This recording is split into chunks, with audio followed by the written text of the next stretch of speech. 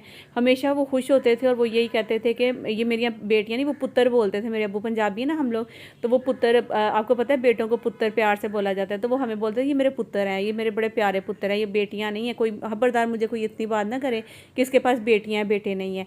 तो वो बड़े खुश होते थे हमसे, और अल्लाह ताला ने इतना दिया था ना, मैं कहती हूँ कि अल्लाह का शुक्र है कि मतलब उस वक्त में हमारे पास हर चीज़ थी, जो कि शायद ही किसी घर में बहुत सारी चीज़ों की जैसे होता है कि नहीं था वो चीज़ें। अल्लाह का दी हुई हर एक नेमत थी, हर एक मतलब कि हमारे घर में रहमत थी, नेमत थी। बहुत खुश थे हम लोग। और माशाल्लाह अब जब हम सब बहनें अपने अपने घर में चले गई हैं, और जब 5वीं बहन का मतलब 5वीं बहन की शादी हुई, वो अपने घर चली गई, और मेरे अब्बू जो है ना उसके 5वीं बहन के बाद जल्दी जो है इस दुनिया से चले गए थे। और उसके बाद अब वो घर बिल्कुल खाली सा हो गया है। मतलब उस घर में मेरा भाई अक्सर कई दफ़ा बोलता है कि सही कहते हैं कि बेटियों के नसीब पे अल्लाह ताला बहुत ज़्यादा देता है। तो अब मुझे कभी कभी इस तरह फ़ील होता है कि जो हमारे घर में मतलब कि उस टाइम पे बरकतें थी ना, मतलब आप समझ ही रहे होंगे मेरी कहने का मतलब जो भी था। वो कह रहा था कि वक्त के साथ साथ जब सारी बहनों की शादी होगी ना, तो वो चीज़ें ऐसे लग रहा था जैसे घर से जाती जा रही हैं। तो बेटियों वाले घर बड़े खुश नसीब घर होते हैं, यकीन करें। मेरे पास बेटी नहीं है तो मुझे पता है इस चीज़ का। मैंने भी चांस लिया आपकी तरह कि शायद अल्लाह ताला मुझे भी बेटी दे, लेकिन अल्लाह ने मेरे नसीब में शायद बेटे लिखे हुए थे, तो फिर मैंने भी ज़्यादा वो नहीं किया कि नहीं मतलब मुझे बेटी क्यों नहीं हुई, ये वो। थोड़ा सा दुख हुआ था, रोई भी थी, आसिफ भी काफ़ी ज़्यादा रोए थे कि अल्लाह ने हमें बेटी नहीं दी। और अक्सर तो लोग ऐसी बातें भी करते हैं जिससे अल्लाह नाराज़ होता है, उनको बेटियां नहीं देता, जिससे ये होता है वो होता है, पता नहीं कैसे कैसे मतलब कि लोग सोचते भी हैं। मुझे इस तरह लगता है कि अल्लाह ताला ने जब खुद कुरान पाक में ये चीज़ें हमें बताई हुई हैं कि भाई मैं जिसको चाहूँ बेटियां दूँ, जिसके चाहूँ बेटे दूँ, जिसको चाहूँ बे औलाद रखूँ, जिसको चाहे बेटियाँ और बेटियाँ दो, बेटे और बेटियाँ दोनों दूँ, तो फिर हमें कोई गिला शिकवा नहीं करना चाहिए। हम अल्लाह ताला से नाराज़ होते हैं इस तरह से, यकीन करें कि ऐसी चीज़ें करके। और आपको पता है परेड में ज़्यादा चांस नहीं लिए जा सकते, तो आप भी मेरी बहन प्लीज़ अपनी सेहत का ख्याल रखें, अपनी ज़िंदगी से प्यार करें। शायद बेटा आ भी जाएगा तो वो आपको ना उस तरह से इज़्ज़त दे, तो फिर आप क्या करेंगे? आपकी ज़िंदगी से आगे तो कोई चीज़ नहीं है। तो ठीक है, मेरे बेटे यकीन करें, मुझे इस तरह लगता है कि बेटों की इतनी वैल्यू नहीं होती जितनी बेटियों की होती है। और बेटे जो हैं कल को क्या होगा, शादियाँ होंगी, बीवियाँ आएँगी, अपने उनको साथ अपनी ज़िंदगियों में मगन हो जाते हैं, मसरूफ़ हो जाते हैं। और बेटियाँ तो अगले घर में जाकर भी अपने माँ बाप के कितना सोचती रहती है कि मेरी माँ ठीक है या वो कैसी है, वो कैसी नहीं है, ये सब चीज़ें कर रही होती है ना। तो ये सब चीज़ें मैंने सोचा आपके साथ शेयर करूं। और आप लोग भी जितने मुझे जो लोग सुन रहे हैं, तो प्लीज़ आप लोग ज़रूर उस बहन को समझाने की कोशिश करना, शायद मे भी वो समझ जाएगी। और अल्लाह ताला करे, मेरी दुआ है कि अल्लाह पाक करें कि अभी जो आपने चांस लिया है, जो 5वां आपका छठा आई थिंक ऑपरेट है, तो अल्लाह ताला करे कि वो आपका जो है ना बेटा ही अल्लाह ताला आपको दे, ताकि आपकी ख्वाहिश पूरी हो जाए। बाकी आगे अल्लाह की मर्ज़ी है, अल्लाह की मर्ज़ी के आगे कभी आप अपनी आँखों से आंसू ना निकालें कि हमें अल्लाह ने ये क्यों दे दिया है। ठीक है कि एक इंसान की ख्वाहिश होती है, लेकिन उस ख्वाहिश को ख़त्म कर दें सिर्फ अल्लाह की रज़ा के लिए, तो अल्लाह ताला आपसे बहुत ज़्यादा खुश होगा। अगर मुझसे कोई पूछता है ना कि नूरीन तुम बेटी के लिए जो है वो चांस लोगी दोबारा से, या फिर जैसा कि आपको पता ही कि आसिफ को ना बहुत ज़्यादा ना मतलब कि प्यार है, ख़ासतौर पर जब वो बेटियों की कोई वीडियोज़ देखते हैं तो वो रोने लग जाते हैं बाकायदा। फिर उनको देख कर मुझे भी रोना आता है कि नहीं यार, मतलब कि पता नहीं क्यों हमारी बेटी नहीं हुई। ये सब चीज़ें ना एक दिल में ख्वाहिशात आती हैं।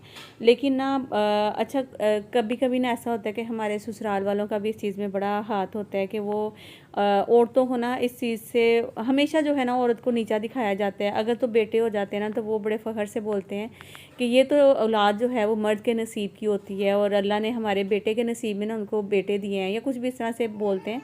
और जब अगर थोड़े से हालात ऐसे ऊंचे नीचे हो जाते हैं, अगर तो मर्द के हालात थोड़े से ख़राब हो गए, तो ये औरत के नसीब का था। देखो औरत के नसीब में पैसा होता है, मर्द के नसीब में जो है वो औलाद होती है। वो इस तरह की बातें करते तो औरत बेचारी बहुत ज़्यादा डिप्रेशन में जाती है, दुख होता है उसको कि मुझे ससुराल वाले इस तरह की बातें करते हैं। तो ये भी चीज़ें नहीं होनी चाहिए। मुझे इस तरह लगता है कि हमेशा बस यही बोले कि जो अल्लाह ताला ने आपके नसीब में लिखा है, चाहे वो बेटियाँ हैं, बेटे हैं, पैसा है या नहीं, इंसान को हर हाल में खुश रहना चाहिए। तो उसको कभी भी ये चीज़ें नहीं सोचनी चाहिए कि मेरे नसीब में ये चीज़ें क्यों नहीं है, मैं ऐसी क्यों नहीं हूँ, मैं वैसी हूँ, ये वो। मैं कभी कभी बहुत ज़्यादा डिमोटिवेट होती हूँ कि मुझे व्यूज़ नहीं आ रहे। बहुत सारी ऐसी व्लॉगर्स हैं जिनके मुझे नहीं लगता कि कोई इतने अच्छे व्लॉग्स, यकीन करें